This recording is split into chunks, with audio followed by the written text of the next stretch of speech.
Hello, in this video I'm going to show you how to enable or disable the time zone override in Calendar and what it does on iPhone. So today in front of me is the iPhone 12 with the iOS 17.4, but it really doesn't matter which iPhone you have or which version of the iOS you have, it is all going to work the same on every iPhone. So what you want to do is to open settings, then you want to swipe down and click on Calendar.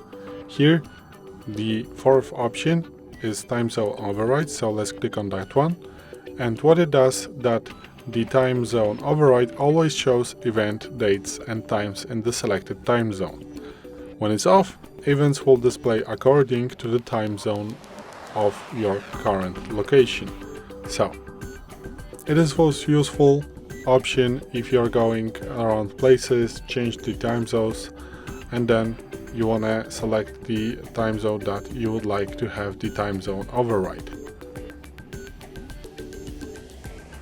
So if you turn this feature on, you are going to be able to search for the time zone. So I want to change it to maybe New York. So just type it and then select the time zone that you would like to have the time zone override for. Yeah, so this is how you can turn it on. Now it's off and now it's on.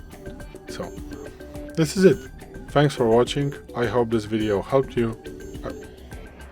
If it did, please leave a like and consider to subscribe to our channel. Bye.